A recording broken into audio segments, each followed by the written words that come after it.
नमस्कार, आपण पाहत आहात पुणे लाईव्ह न्यूज। पाहुयात आज दिवसभरातील ठळक घडामोडी।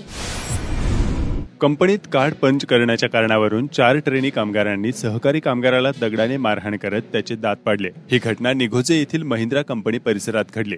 अनिकेत रमेश वाघमारे, वय वर्ष 20, राहणार पिंपळे जगताप, तालुका शिरूर, पुणे असे जखमी कामगाराचे नाव आहे। त्यांनी या प्रकरणी महाळुंगे MIDC पोलीस ठाण्यात फिर्याद दिली आहे। त्यानुसार ज्ञानेश्वर मोरे, ओमकार घोडेकर या 2 अनोळखी तरुणांच्या विरोधात गुन्हा दाखल करण्यात आला आहे। तर महाळुंगे MIDC पोलीस याबाबतचा अधिक तपास करत आहेत।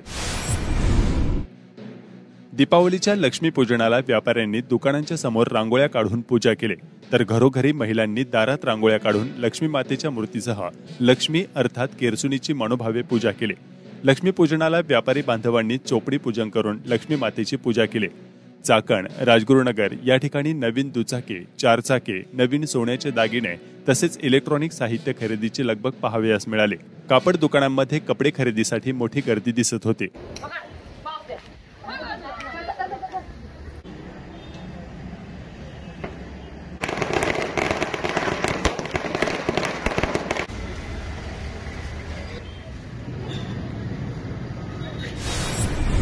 वारेमाप वृक्षतोडीमुळे जंगले नष्ट होत आहेत, त्यामुळे वन्य प्राण्यांचा नैसर्गिक अधिवास नाहीसा होतो आहे आणि त्यामुळे या प्राण्यांना अन्न व पाण्यासाठी भटकंती करावी लागत आहे। मानवी वस्तीत या प्राण्यांचा वावर वाढला आहे।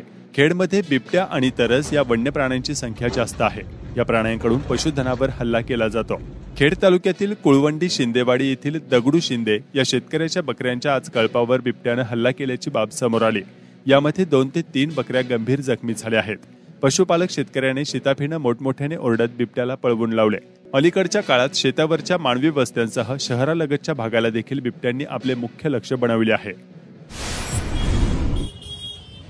चाकणमध्ये आज दिवाळी निमित्ताने लक्ष्मीपूजनाचे साहित्य घेण्यासाठी नागरिकांची झुंबड उडाल्याचे चित्र पाहावयास मिळाले।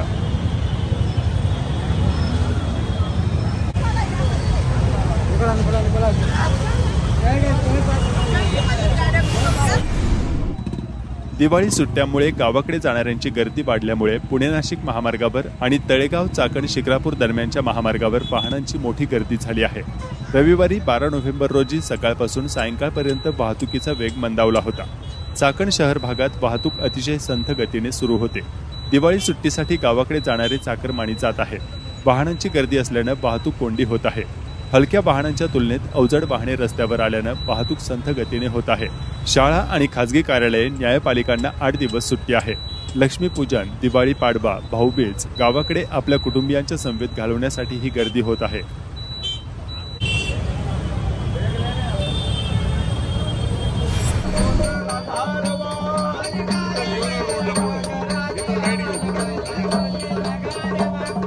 नागपंथी डवरी गोसाई समाजाच्या भटकेपणाचा, अनिश्चिततेने भरलेल्या त्यांच्या अस्थिर आणि परावलंबी जगण्याचा संघर्षानं भरलेला जीवन प्रवास आजही जैसे थे आहे। सध्या दिवाळीच्या निमित्ताने वारी मागण्यासाठी हा समाज दारोदारी भटकंती करत असल्याचे चित्र पाहावयास मिळत आहे। महाराष्ट्रातील भटक्या जमातीतील भराडी या जमातीतील नाथपंथी डवरी गोसाई हे एक उपजमात आहे। भिक्षा मागताना ते संबळ, डौर वाजवीत असल्यामुळे डावरे गोसावे असेही म्हणतात। नाथांचा आखाडा मांडणारे नाथपंथी डवरी गोसावी असा महाराष्ट्रात प्रामुख्याने गट म्हणजे जमात आहे। महाराष्ट्र विमुक्त भटका समाज सेवा संघटनेतर्फे केलेल्या पाहणी व अनुभवाप्रमाणे महाराष्ट्रात या समाजाची लोकसंख्या सुमारे 1 लाखाहून अधिक असल्याचे सांगण्यात येते। यापैकी सुमारे 60% समाज बांधव आजही विकास प्रक्रियेपासून अलिप्त असे भटके जीवन जगत आहेत। डवरी गोसाव्यांचा पिढीजात व्यवसाय भिक्षा म्हणजेच वारी मागून उदरनिर्वाह करणे हा आहे। वारी मागताना गाणी म्हणत संबळ, सारंगी, डौर हे वाद्य वापरतात। यांच्या गोड गळ्याला सारंगीच्या सुरेल आवाजाची साथ मिळाली म्हणजे गाणं तासनतास ऐकावंसं वाटतं। चाकणमध्ये दिवाळीच्या निमित्ताने वारी मागण्यासाठी आलेल्या या बांधवांनी काय सांगितलं पाहूया। बनकर दादा चव्हाण, राहणार खामगाव, नाथपंथी डवरी वारी मागतात। मिळतं 1000 रुपये मिळतात। ते चालतं आमचं। आणि आपलं सीजनला जागरण, गोंधळ, नाथांचा मरण असं कार्यक्रम बसतात। आळंदी काय सरकारने आम्हाला फळ्या बिल्या पुढे काय बांधून मिळेल, काहीच मिळतच नाही।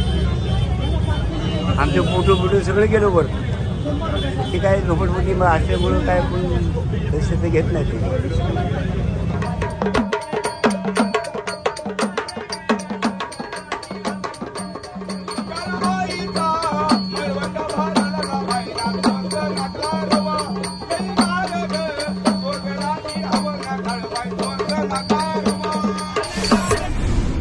खेड तालुक्याच्या पश्चिम भागातील भोरगिरी परिसरातील आदिवासी पाड्यांवर अतिशय बारणे व त्यांच्या सहकाऱ्यांनी दिवाळी साहित्य भेट देत दिवाळी साजरी केली। पावनधाम सोसायटी चाकण शिक्रापूर रोड या ठिकाणी बालमित्रांनी दिवाळीच्या सुट्टीचा आनंद लुटत टाकाऊपासून सिंहगड किल्ल्याची प्रतिकृती साकारली आहे। मुलांनी बनवलेला किल्ला पाहण्यासाठी जवळपासचे नागरिक गर्दी करत आहेत।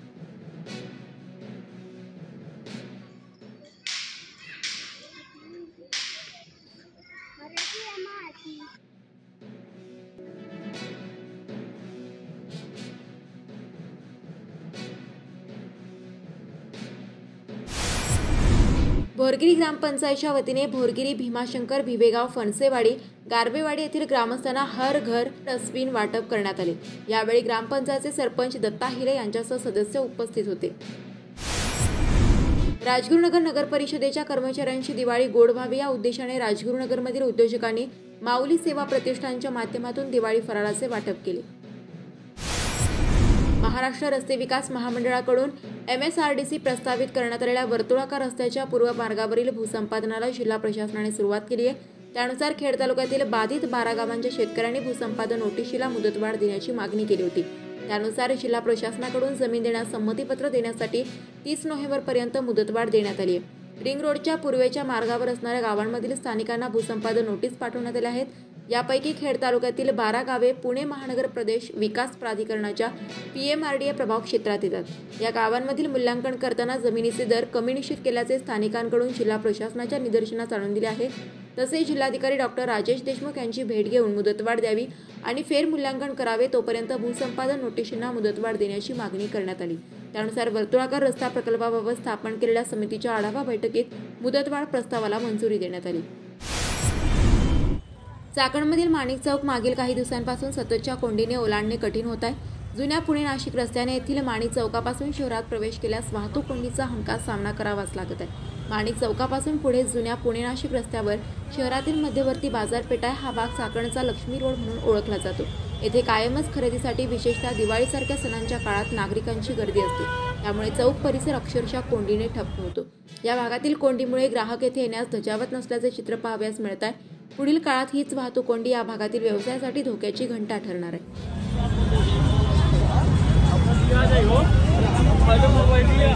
विजय क्लस्टर माणिक चौक चाकण या ट्रॅफिकमुळे काय होते की आजकाल एकतर धंद्याला मार बसते, ऑनलाईन झाले, सगळीकडे दुकानं झाली, त्यामुळं गिऱ्हाईक फार कमी झालेले, दुकानांची संख्या पण प्रचंड वाढलेली आहे। पण अतिशय अतिक्रमण म्हणा किंवा अनेक कारणामुळं गिऱ्हाईक या ठिकाणी यायलाच नको म्हणतोय, त्यामुळे सर्व व्यापाऱ्यांच्या या धंद्यावर परिणाम होतोय। त्यामुळे या ठिकाणी काहीतरी सुव्यवस्था व्हावी अशी सर्व व्यापाऱ्यांची या ठिकाणी मागणी आहे। नवीन करपे, मी राहण्यास माणिक चौकामध्ये आहे।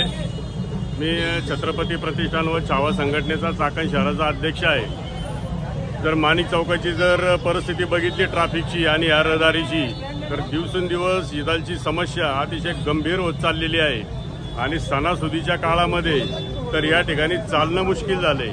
त्या माणिक चौक ते मराठी शाळा इथपर्यंत माणसाला चालता येत नाही। या ठिकाणी असणाऱ्या व्यापारी वर्गांना मी खरोखरच या ठिकाणी आवाहन करतो की ही जर परिस्थिती अशीच जर राहिली तर या ठिकाणी येणारा ग्राहक, मग ते माळुंगे, खराबवाडी, तुमचे शिंदे, वासुली, काली, इकडे राशे भोसे, इकडचे ग्राहक वर्ग हा पूर्णपणे आपल्या या ठिकाणी थांबलेला आहे। कारण का तर या ठिकाणी गाडी लावण्यास जागा नसल्यामुळं माणिक चौकामध्ये ग्राहक येण्यास धजावत नाही।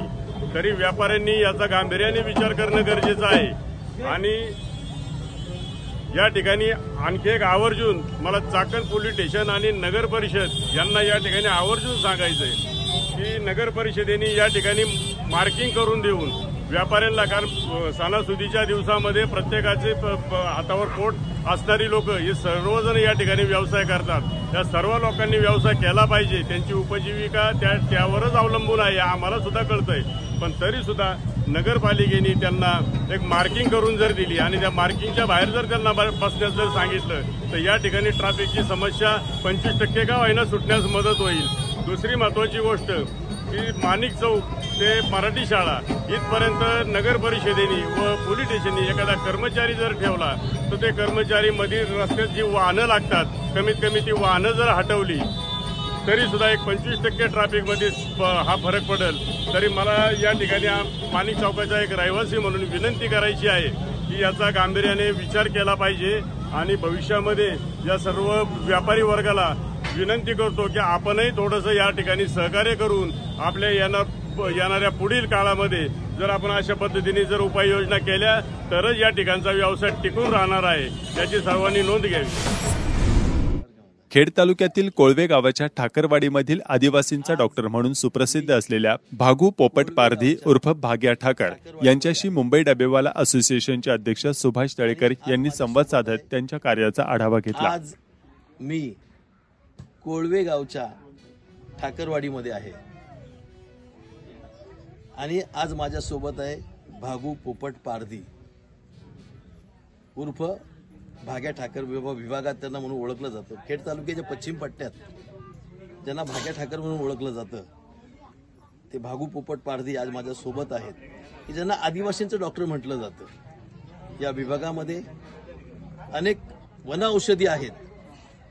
त्या वनौषधाची संपूर्ण जाणीव त्यांना आहे आणि त्या वनौषधीच्या माध्यमातून लोकांना ते मोफत उपचार करतात. म्हणून या विभागामध्ये भाग्या ठाकर हा आदिवासींचा डॉक्टर म्हणून प्रसिद्ध आहे.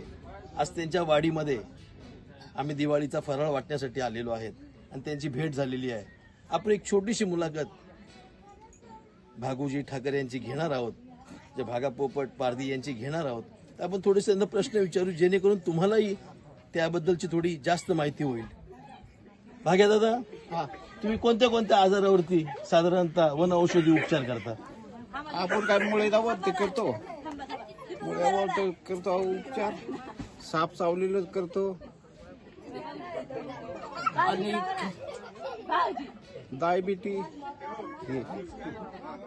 भाग्या दादाचं एक विशेष महत्व आहे की तो आत्मविश्वासाने सांगतो की जर कोणत्याही पद्धतीचा साप जर चावला तर त्याला मी औषध देतो आणि त्यापर्यंत सापाचं विष कधी चढत नाही. म्हणजे आतापर्यंत दादा तुम्ही किती लोकांना असं औषध दिलं असेल, त्यातल्या किती केशी फसल्यात किंवा किती चांगल्या झाल्यात? फसली एक सुद्धा केस नाही. त्यांनी फक्त औषध दिलं की बस आपल्यापर्यंत जिवंत आले ना तरी आपण अजिबात डगून देत नाही माणूस. म्हणजे भागा ठाकर यांना जर कोणाला सर्पदंश झाला आणि त्याच्याकडे उपचारासाठी आला तो जिवंत आहे अशा व्यक्तीला त्यांनी औषध दिलं. अशा व्यक्तींपैकी अद्यापपर्यंत एकाही व्यक्तीचा मृत्यू झाला नाही हे अभिमानाने ते सांगतात. आणि खऱ्या अर्थाने या भीमाशंकरच्या अभयारण्यामध्ये जंगलामध्ये अनेक प्रकारच्या वनौषधी आहेत आणि या वनौषधीची जाणीव खूप कमी जणांना आहे. त्यापैकी जे भागा पोपट पारधी आहेत की ज्यांना या विभागाचा आदिवासीचं डॉक्टर म्हटलं जातं. माझी त्यांना विनंती आहे की तुम्ही पण हे ज्या काही वनौषधी आहेत तुमच्या पुढच्या पिढीला सांगाव्यात की जेणेकरून तेही पुढे उपचार करतील. नाही करू ना, सांगितलेले सगळ्यांना शिकवलेले भागा ठाकर यांचा पत्ता आहे मुक्काम गाभरवाडी, गाव कोळवे, पोस्ट गडद, तालुका राजगुरुनगर, जिल्हा पुणे. धन्यवाद. 2 नातवांनी आजीला बेदम मारहाण केली. यामध्ये आजीच्या हाताची हाड फ्रॅक्चर झाले. ही घटना सायंकाळी 6 वाजण्याच्या सुमारास काळूस रोड चाकण या ठिकाणी घडली. सुबोध दयानंद वाघमारे आणि आदित्य दयानंद वाघमारे दोघेही राहणार काळूस रोड चाकण अशी गुन्हा दाखल झालेल्या नातवांची नावे आहेत. या प्रकरणी जखमी आजीने चाकण पोलीस ठाण्यात फिर्याद दिली आहे. आळंदी येथील इंद्रायणी नदी घाटावर भव्य राष्ट्र कल्याण सामुदायिक जनआंदोलन आमरण उपोषण हभप भगवान महाराज कोकरे यांनी दिनांक 1 नोव्हेंबर पासून सुरू केले होते. त्यांनी आज 12 नोव्हेंबर रोजी 12व्या दिवशी वारकरी संप्रदाय, सामाजिक आणि राजकीय इतर मान्यवरांच्या हस्ते लिंबू पाणी पिऊन आपले उपोषण स्थगित केले. नमस्कार, आपण पाहत आहात पुणे लाईव्ह न्यूज.